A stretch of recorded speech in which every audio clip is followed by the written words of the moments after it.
اعوذ باللہ من الشیطان الرجیم بسم اللہ الرحمن الرحیم۔ ناظرین، آپ کے سامنے سورہ بقرہ کا ترجمہ پیش کیا جا رہا ہے۔ آیت نمبر 77 سے لے کر 83 آیت تک۔ اللہ کے پاس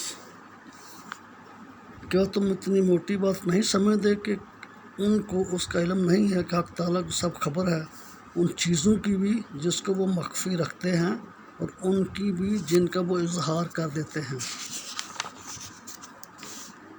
وَمِنْهُمْ أُمِّيُّونَ لَا يَعْلَمُونَ الْكِتَابَ إِلَّا أَمَانِيَّ وَإِنْهُمْ إِلَّا يَظُنُّونَ۔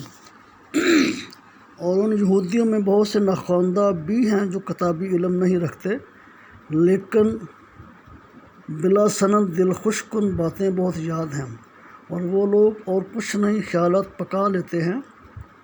تو بڑی خرابی ان کی ہوگی جو لکھتے ہیں بدل صدل کر کتاب توریت کو اپنے ہاتھوں سے، پھر کہہ دیتے ہیں کہ یہ حکم خدا کی طرف سے ہے۔ غرض صرف یہ ہوتی ہے کہ اس کے ذریعہ سے کچھ نقد قدر قلیل وصول کر لیں۔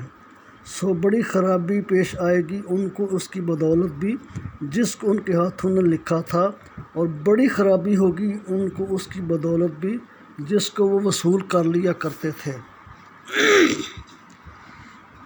اور یہودیوں نے یہ بھی کہا کہ ہرگز ہم کو آتش دوزخ چھوئے گی بھی نہیں مگر بہت تھوڑے روز جو انگلیوں پر شمار کر لیے جا سکیں۔ آپ یوں فرما دیجئے، کیا تم لوگوں نے حق تعالیٰ سے اس کے متعلق کوئی معاہدہ لے لیا ہے جس میں اللہ تعالیٰ اپنے معاہدہ کے خلاف نہ کریں گے، یا اللہ تعالیٰ کے ذمہ ایسی بات لگاتے ہو جس کی کوئی علمی سند اپنے پاس نہیں رکھتے؟ کیوں نہیں جو شخص قصداً بری باتیں کرتا ہے اور اس کو اس کی خطا اور قصور اس طرح احاطہ کر لے کہ کہیں نیکی کا اثر تک نہ رہے، سو ایسے لوگ اہل دوزخ ہوتے ہیں اور وہ اس میں ہمیشہ ہمیشہ رہیں گے۔ اور جو لوگ اللہ اور رسول پر ایمان لائیں گے اور نیک کام کریں گے، ایسے لوگ اہل بہشت ہوتے ہیں۔